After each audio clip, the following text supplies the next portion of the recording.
Are you stressed about CUET 2024? Don't worry, this video is your ultimate guide to crack CUET. Hey guys, welcome to my channel. I'm Ananya. If you're new here, please subscribe. I'm a final year student at SRCC Delhi University, currently pursuing BCom honors, and I'm so glad कि मेरी video की वजह से तुम्हें कुछ direction, कुछ guidance मिल जाती है to crack CUET. And of course, I read all your comments, all your queries, और मैं चाहती हूँ कि मैं हर वीडियो में कुछ ना कुछ तुम्हारे doubts को जरूर आंसर करूँ. तो आज की वीडियो भी काफी important होने वाली है for CUET aspirants. So by the way, I have made a proper 1-month strategy video. I'll put the link somewhere here and in the description. Make sure you watch that video as well. आज की video में हम काफी चीजों के बारे में बात करने वाले हैं, जैसे तुम्हारी मॉक टेस्ट देने की स्ट्रैटेजी क्या होनी चाहिए, कैसे तुम्हें इंग्लिश और जीटी की तैयारी करनी चाहिए, और इवन एनी अदर सब्जेक्ट, क्या रिविजन टेक्निक्स तुम्हें यूज करनी चाहिए, कुछ last minute tips and tricks to crack CUET in less than a month. So without further ado, let's get right into it. Okay, first things first, I'm sure तुम सबने अपना CUET का application form भर दिया है. अगर कुछ correction करना था वो भी कर लिया होगा, एंड अब तुम्हारे सब्जेक्ट्स फाइनल है कि तुम्हें किन का एग्जाम देना है. Now if you already been giving mock test फिर तो ठीक है, but if you have not started giving mock test, पढ़ाई भी स्टार्ट नहीं करी है या थोड़ा बहुत कॉन्सेप्ट से फोकस किया है, then I would firstly suggest you guys to give one mock test. एक मॉक टेस्ट हर सब्जेक्ट का दे के देखो. Give the mock test properly with the proper time limit and all the exam conditions,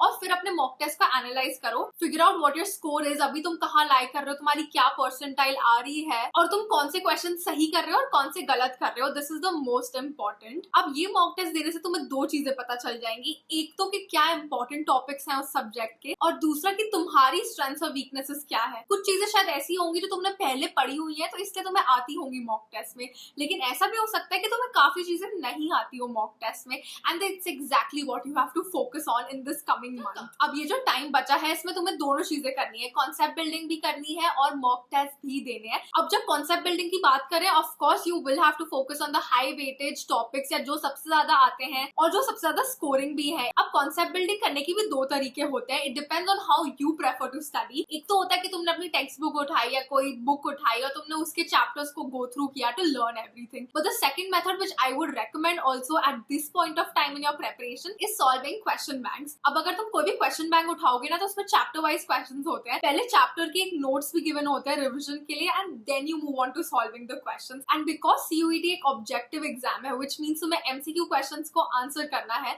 तो it's always better to practise by solving questions, right, चाहे वो theory हो या practical. Now I know you guys will ask me कि कौन से question banks practice करने चाहिए, तो उसके लिए तुम डेफिनेटली फिजिक्स वाला के क्वेश्चन बैंक्स को ट्राई आउट कर सकते हो. ये है इनके CUET UG के chapter wise and topic wise question banks with NCERT short notes along with the past year papers of CUET जो बहुत इंपॉर्टेंट है. And these question banks are available for all subjects of all the streams like science, commerce and humanities. And as I said, these books are the perfect blend of theory and practice. देखो book के starting में given है कि कौन से chapters में से सबसे ज्यादा क्वेश्चंस आए हैं एग्जाम में, और थ्योरी और चैप्टर वाइज क्वेश्चंस के अलावा इसमें 4 मॉक टेस्ट भी गिवन है for your additional practice. And also क्योंकि मैक्सिमम लोग सिर्फ कंसर्न थे इंग्लिश और जनरल टेस्ट के बारे में, तो इनके पास ये दो बुक्स है specially for CUET GT and CUET English. And I think English और GT के लिए तो यही बेस्ट है कि तुम बुक उठा के प्रैक्टिस करना स्टार्ट कर दो क्वेश्चंस को. एंड ऑल्सो ये क्वेश्चन बैंक्स है, जनरल टेस्ट की बुक में 5 मॉक टेस्ट गिवन है और इंग्लिश में तो 9 मॉक टेस्ट गिवन है, सो काफी ज्यादा प्रैक्टिस. इनके सारे क्वेश्चन बैंक्स में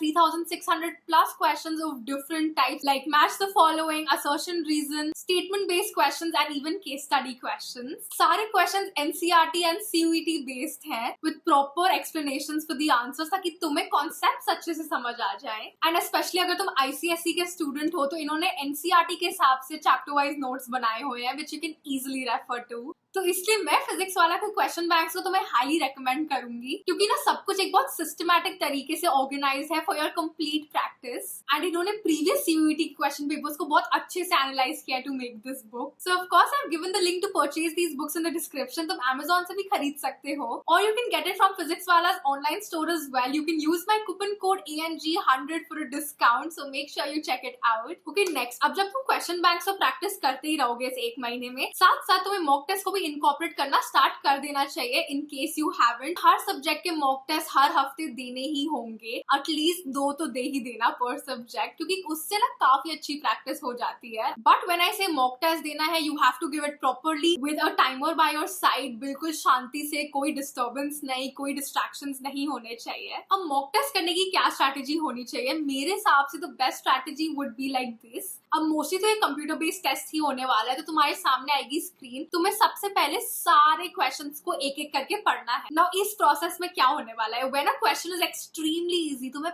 पक्का आंसर पता है, कोई सोचने की भी जरूरत नहीं है, या अगर कोई मैथ्स या अकाउंट्स या कोई प्रैक्टिकल सब्जेक्ट का क्वेश्चन है, तुम्हें पता है कि तुम बस 30 सेकंड्स में सॉल्व कर लोगे क्वेश्चन को।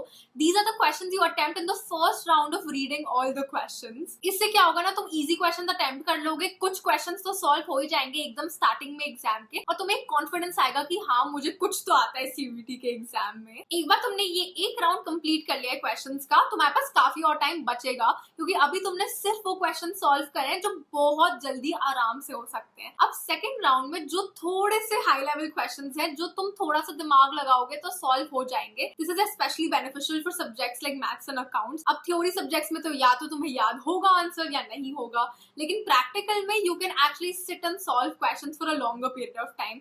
तो जो थोड़े मीडियम लेवल क्वेश्चंस हैं, जो तुम्हें पता है कि थोड़ा सा टाइम लगा के, थोड़ा हिट एंड ट्राई करके सॉल्व हो जाएंगे, तुम उन पे फोकस करोगे। इसके बाद तुम्हारा काफी हद तक पेपर सीयूईटी का कंप्लीट हो गया होगा। अब लास्ट में अगर टाइम बचता है, you have to focus on the tougher questions obviously. देखो सीयूईटी में हर सब्जेक्ट में 40 आउट ऑफ 50 क्वेश्चंस अटेम्प्ट करना कंपल्सरी है। It is the minimum requirement to pass CUET. तो मेक श्योर कि तुमने वो क्राइटेरिया तो फुलफिल कर ही दिया है टू बी कंसिडर्ड। अब काफी लोग पूछ रहे थे कि अगर हम ज्यादा क्वेश्चंस अटेम्प्ट करते हैं 40 से, तो क्या वो कंसिडर होंगे? यस, ऑब्वियसली तुम जितने क्वेश्चन अटेम्प्ट करोगे उन्हीं के टोटल मार्क्स बनेंगे, लेकिन 40 अटेम्प्ट करना मिनिमम क्राइटेरिया है ना। अब लास्ट में तुम्हें लगेगा कि क्वेश्चंस बचे हैं, टाइम कम है, ज्यादा है, तुम्हें लगेगा कुछ गेस वर्क कर लेते हैं, but guys do not make the mistake of गेसिंग, रैंडम गेसिंग ओवर हियर, क्योंकि सीयूईटी में नेगेटिव मार्किंग भी है।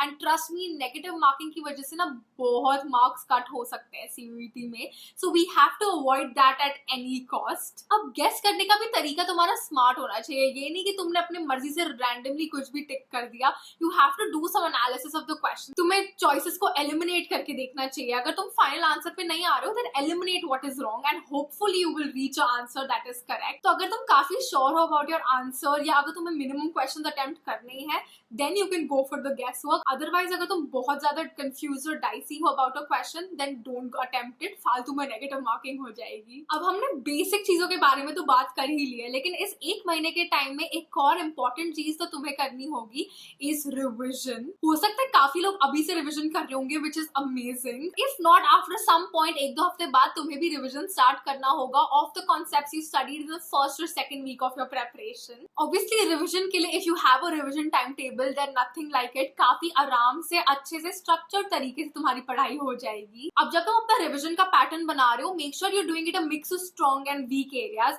ये नहीं कि सिर्फ जिसमें तुम अच्छे हो उन्हीं को प्रैक्टिस कर रहे हो, या जिसमें तुम वीक हो सिर्फ उसी को पूरा टाइम प्रैक्टिस कर रहे हो, क्योंकि वीक एरिया से प्रैक्टिस कर करके तुम बोर हो जाओगे, तुम्हें लगेगा कि तुम्हें कुछ नहीं आता है, ऑल्दो तुम्हें बहुत कुछ आता होगा सीयूईटी के सिलेबस से रिलेटेड। इससे दोनों का बैलेंस होना जरूरी है। And even giving mock test is a form of revision itself, because that's active recall technique, कि तुम सेम क्वेश्चंस को, सेम कॉन्सेप्ट्स को, सेम सिलेबस को बार बार प्रैक्टिस कर रहे हो via questions, and it's obviously the best method of revision. अब कुछ लोगों को लग रहा था, आई सॉ द कमेंट्स, कि अब हमने कॉन्सेप्ट्स तो पढ़े नहीं है तो हम मॉक टेस्ट कैसे देने लग जाए। बट यार थोड़ा सा ना प्रैक्टिस करोगे ना तो एक हैंग आ जाएगा of solving the mock test as well. हो सकता है स्टार्टिंग में तुम्हारे सारे क्वेश्चंस गलत आए, but that does not mean you are not learning anything, because after mock test remember तुम उन्हें एनालाइज भी करोगे, सही आंसर्स को समझोगे, सही शॉर्टकट सीखोगे, नए कॉन्सेप्ट्स भी उसी के थ्रू बिल्ड हो जाएंगे, एंड प्लस तुम वही पढ़ रहे होगे जो एक्चुअली सीयूईटी में आने वाला है। So it's a win win for everyone. And of course, as I always said, while all of this is happening, make sure to take breaks in the middle. ज्यादा स्ट्रेस मत लो अपनी पढ़ाई का। I know it is stressful, specially specially अब तो time भी कम है.